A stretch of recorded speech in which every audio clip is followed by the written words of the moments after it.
kebaikan-kebaikan ibadah. Berikutnya adalah orang yang tinggal domisili atau mungkin di Mekah dan Madinah.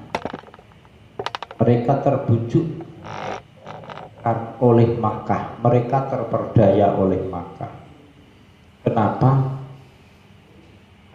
Di Mekah, sudah berada di Mekah, terus kemudian mengabaikan hatinya, tidak dia awasi, tidak dia bersihkan, tidak dia suikat. Ternyata mukimnya dia di Mekah, baik sebagai pengajar maupun yang belajar, mondok, ngaji begitu. Tapi bekerja ya sidik-sidik lah, kan tidak bisa dibanggakan, wajar luru duit tidak dianggap mulia. Tapi kalau di Mekah sebagai pelajar, sebagai pengajar, sebagai ahli ibadah, mukim di sana. Tapi ternyata hatinya tidak di sana. Hatinya itu dia memantau perkembangan di negerinya. Ini orang-orang pada tahu tidak kalau saya ternyata mukim di Mekah?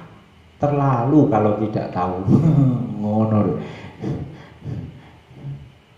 Oh sudah tahu, alhamdulillah. Ya begitu, harus tahu kalau saya di Mekah. Di sini sehari-hari ibadah di Masjidil Haram, sholat 5 waktu begitu. Coba itu lihat statusku gitu. Ternyata bertahun-tahun ya, jadi tinggal di Makkah ternyata untuk gengsi-gengsian, ya. Hatinya tidak di Mekah, tidak di Ka'bah, hatinya justru di luar gitu. Ya, hatinya di medsos. Ini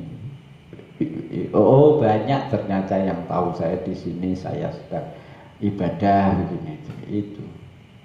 Kadang suka menjadi kebanggaan, saya itu di Mekah bertahun-tahun.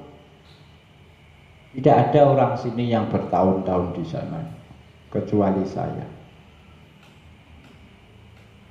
Nah ternyata lebih buruk lagi, karena kalau dia status yang dia sandang sebagai pemukim di tanah suci, ya, itu tambah buruk lagi kalau ternyata dia mengharapkan sesuatu dari orang-orang. Supaya apa? Oh, ahli ibadah tinggal di masjid dekat Masjidil Haram, ya, hanya ibadah melulu di situ, terus akhirnya banyak yang derma, bersedekah gitu. Nah kalau sudah dapat uang sedekah, dia bakhil, ini numpuk-numpuk ini. Jadi dia tinggalnya di sana itu riya gitu. Di saat yang sama dia tomak supaya dapat dapat sumbangan simpati lah ya, simpati. Ketika sudah dapat itu yang dia harapkan, itu dia tidak, ya bakhilnya bukan main, maksudnya tidak dibalik. Jadi numpuk-numpuk. Yang seandainya kalau dia tidak di tanah suci, dia tidak terjangkit penyakit itu. Tak alang orang nek Mekah, orang nek Madinah. Kalau ternyata di Mekah dan Madinah terjangkit penyakit itu, suka dipuji. Nah, jadi tidak ada artinya itu. Alang ora,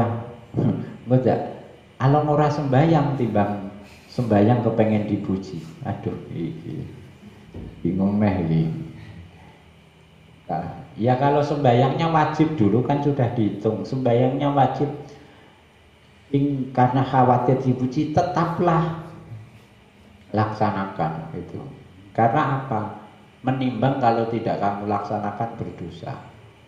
Soalnya apa? Nanti dipakai dalih daripada saya sholatnya tidak ikhlas, ibadahnya tidak ikhlas, amalnya tidak ikhlas, mendingan tidak sholat saya.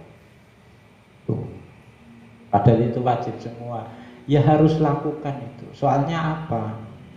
Mungkin kamu ini tulus khawatir tidak ikhlas nanti sia-sia. Tapi kalau itu kamu lakukan, nanti ada banyak orang lain yang menggunakan itu sebagai modus. Maksudnya piye? Hanya dasarnya keset, pemalas, daripada saya sholat tidak ikhlas mendingan tidur. Ini karena dia memang pemalas, bukan karena khawatir gak ikhlas. Daripada saya sedekah tidak ikhlas mending tidak sedekah. Nah ini orang medit yang bilang begini, sedekah itu dilatih. Intinya kata Imam Ghazali, ya, setiap amal dan setiap ibadah itu ada ancaman masing-masing, ada bahayanya masing-masing. Pintu masuknya bahaya itu di amal-amal itu ya dipelajari di kitab ini. Makanya kitab ini, Ihya ini mengajarkan apa? Mengajarkan pintu-pintu apa bahaya, pintu-pintu yang membahayakan ibadah-ibadah kita. Satu paket dalam ketika membahas ibadah itu. Jadi Kitabu Asroris Sholati, kan begitu. Kitabu Asroris Siyami.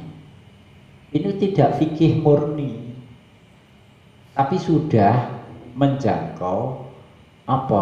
Akhlak sholat, bukan syarat, rukun, fardu, mubtilatu sholat, tapi sudah dengan akhlaknya sholat, sudah dengan adabnya sholat, sudah dengan apa? Mujahadatun nafsi fis sholat.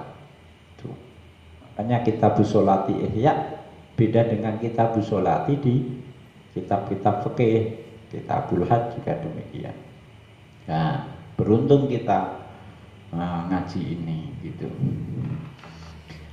Wa firqatun ukhra zahadat, yang ini besok saja, wallahu ta'ala besok.